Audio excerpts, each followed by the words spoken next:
big metal piece from the Atlantic lock, a vital part from the Atlantic lock, and the Atlantic lock is the main lock for the bow visor down to the water. So this is a very vital part. If you say the bow visor had a flaw construction and ripped off and caused the catastrophe, then the first you look on is the Atlantic lock of this bow visor. And it was Börje Stenström. What did he do when he fished it up from the bottom of the sea? He threw it back to the sea. Really? Yeah, and he said as an explanation or excuse, it was so heavy, there wasn't enough space in the helicopter. Really? Yeah, oh, there we go. Totally crazy. And this, wasn't it this part, I think I saw a photograph of that yesterday when I was looking around a little bit, that this was potentially also an evidence that this was where the potential U-boat actually might have struck in that piece, isn't that right?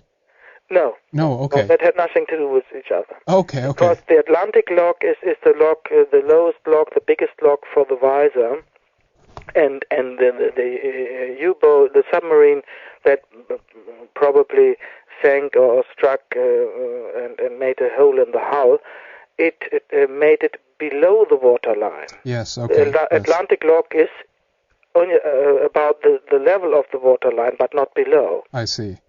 Okay. So that has nothing to do with each other. Okay.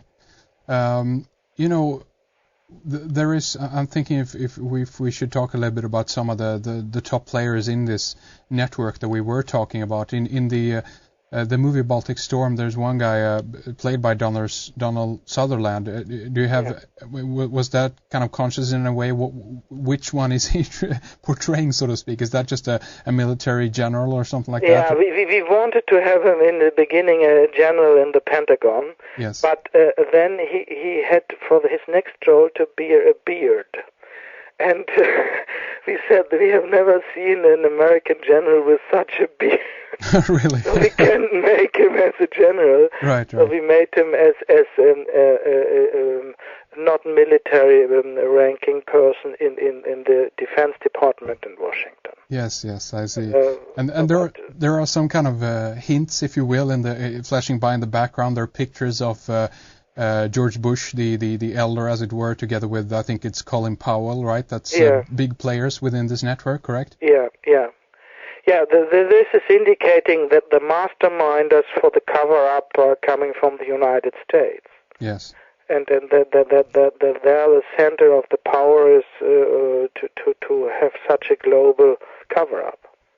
I mean, many people are looking towards the fact that the United States in itself actually is being used as a pawn in this game, that they're kind of the enforcer of the network, and in many cases they're also set up to actually draw all their attention on them, so to speak, and many people are looking towards a network that actually isn't binding to any specific nation. What do you think about an idea like that? Yeah, when I discovered this huge cover-up in every country, in every branch being responsible for the truth, I, of course, started, and when I was slandered in the mass media in a horrible way, and when they destroyed my economy, I, of course, started to make a research, who is that enemy? Yes. I would never have thought about that power. And the first book I read, I already got a hint, it must be the Secret Services. So I started to make a deep research on the Secret Services. And the first book I read was in my father's bookshelf, was Victor Ostrovsky's book about the Mossad. Right. And Victor Ostrovsky was a former Mossad agent who wrote a bestseller in the early 90s, whose message is, the Mossad is damaging the interests of Israel. And he's a very brave man. He's one of my models. I really have a big respect for Victor Ostrovsky. And then, of course, the question is, if not Israel is the interest of the Mossad, well, who is it? Yes.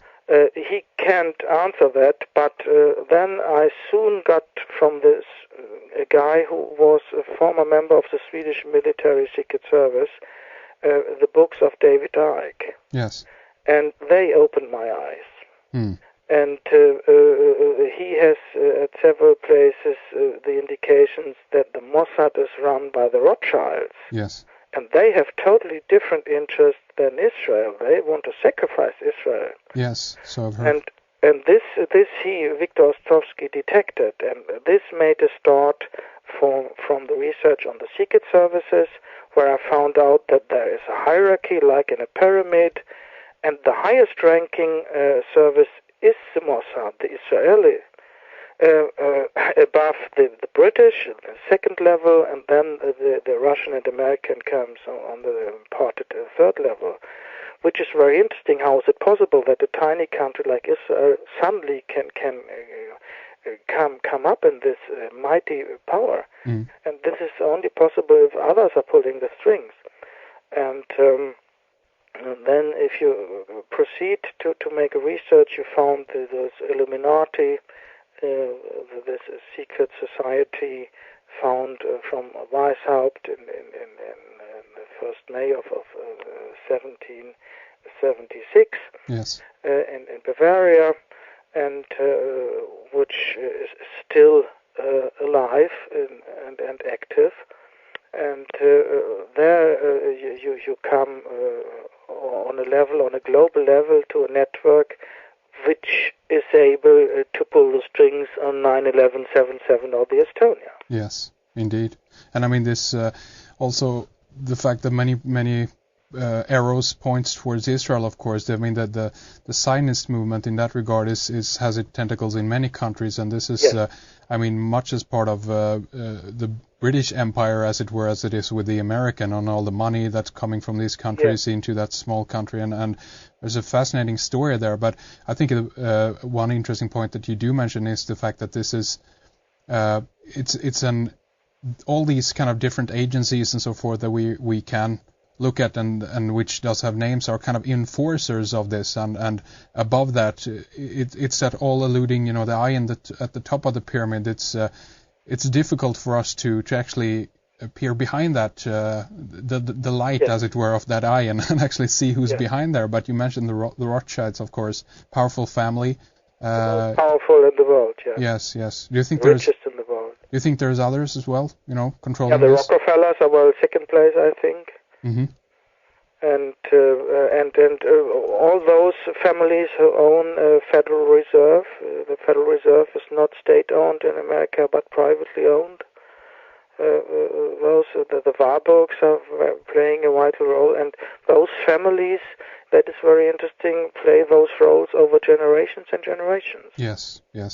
I mean, it's a big kind of money machine in a way that they built up. I mean, you mentioned, I don't know if it were in our first segment or not, but you mentioned that, for instance, 300 million Swedish crowns have been put aside to extract Estonia or get it out from the ocean floor, for instance. But it's also interesting because those kind of money seems to kind of disappear into the pockets of these big organizations. I don't know if those actually have been accounted for or not, but it's just kind of one example of how the kind of money laundering scheme, almost, if you will, that is actually taking place alongside these kinds of events, right?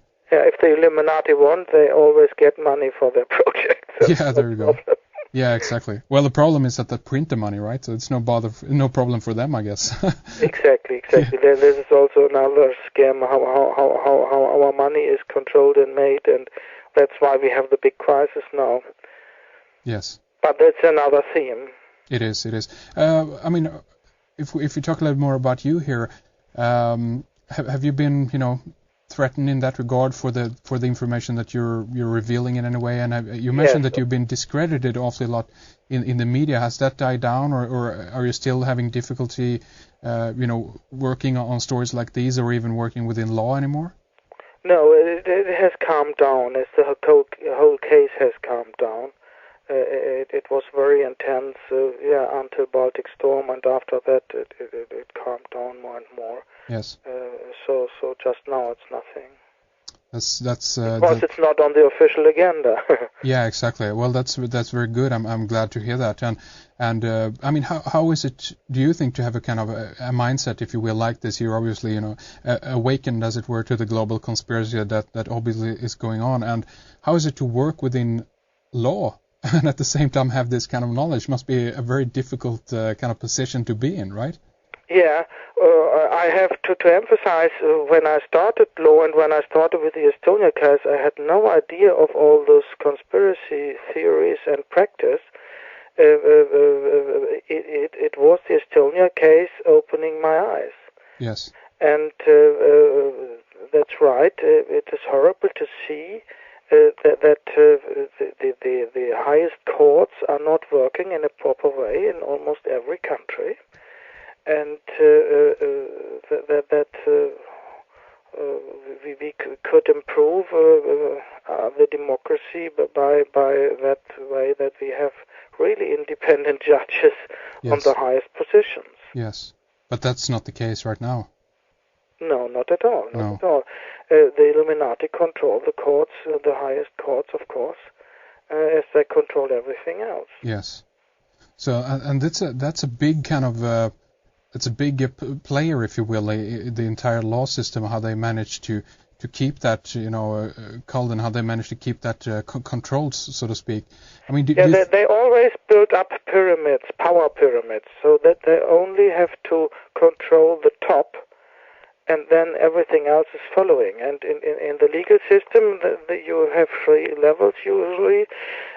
So the lowest level they don't need to control because you can appeal to the Court of Appeal. There you have to have your puppets, of course, and they are deciding who is making the career. And in the Estonia case, we have several judges in Sweden who made a career by making cover-up with the Estonia and falling over that also, as I mentioned earlier. Another guy who was in the legal department for the communication ministry, he said officially, from Sweden, we will influence the French court that they don't allow new diving.